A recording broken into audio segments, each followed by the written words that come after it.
भौतिक शरीर को वही त्याग दिया, कृष्ण कृष्ण कह के अपने प्राणों को लिया और प्राण वल्लभ श्री कृष्ण के चरणों में समर्पित हो गई, प्राण त्याग दिए अपने।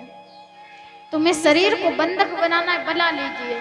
कहते हैं किसी भी मनुष्य के कभी हृदय पर कोई बंदिश नहीं चलती है। शरीर को बांध सकते हो, मार सकते हो, पीट सकते हो, बंद कर सकते हो, कितने भी पहरे लगा सकते हो, लेकिन किसी के हृदय पर पहरे कभी नहीं लगा सकते। गोपी ने अपने कृष्ण के लिए अपने प्राणों को त्याग दिया और कृष्ण चरणों में समर्पित हो गई। समस्त गोपियां जब एकत्रित होकर के भगवान के चरणारविंद में पहुंची तो वहां कृष्ण ने बंसी जो बज रही थी उस बंसी को रोका, उनसे पूछा, देवियों सुस्वागत है तुम्हारा, आई बहुत अच्छी बात है, लेकिन अर्धरात्रि में एक स्त्री को कभी भी घर से बाहर नहीं जाना चाहिए, ये वर्जित है। और तुम सब गोपियां यहाँ चली आई, तुम्हें पता है तुम्हारे पति घर में तुम्हारा इंतजार कर रहे होंगे, वो क्या क्या सोचेंगे कि तुम कहाँ गई हो इतनी रात्रि को। तो वो गोपियों ने जवाब दिया, बोले कृष्ण हमें उसकी परवाह नहीं है, जो कृष्ण से प्रेम करता है वो दुनिया की तो क्या पूरे संसार की भी परवाह नहीं करता। कहते हैं मीरा ने कृष्ण से प्रेम किया, किसी भी संसार की परवाह नहीं की। लोगों ने कितना नाम दिया था उन्हें, कितने लांछन लगाए, लेकिन सबको सहती गई। जो कुछ कहो सब स्वीकार है क्योंकि कृष्ण मेरे साथ है। सबने कहा मीरा तुम्हारे पास बहुत कुछ है, धन है, दौलत है, इतने राणा खानदान में विवाह हुआ है, किसकी कमी है, इसका भोग कीजिए और जब समय आए वृद्धावस्था में तब भजन कर लीजिए।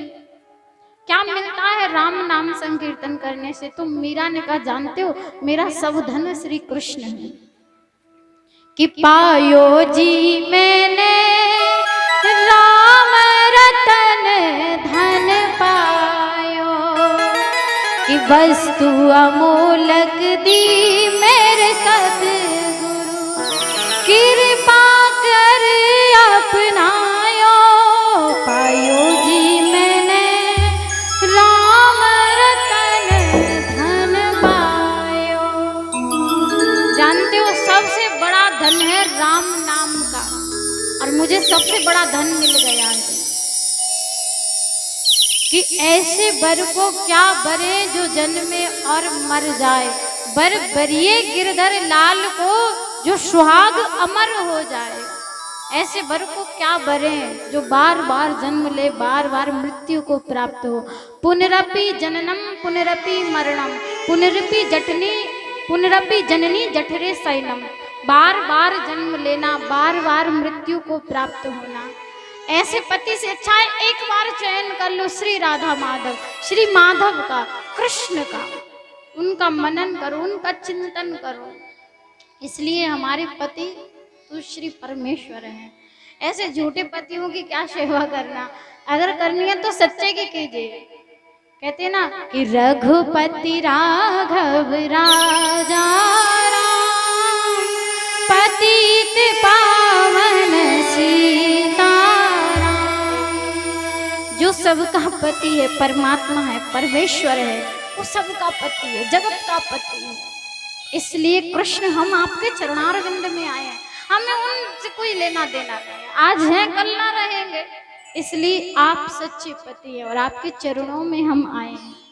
ठाकुर जी ने कहा ठीक है, वो आ गई हैं तो वचन दिया था, तो ठाकुर जी ने उनके साथ में रास किया। जैसे रास करने लगे तो गोपियों को अहंकार हो गया। जिसके हृदय में अहंकार होता है उसे कभी भगवान नहीं मिलता, कभी नहीं मिलता। अहंकार हुआ, जानते हो क्यों हुआ? कि हम सुंदर हैं इसलिए भगवान हमारे साथ है।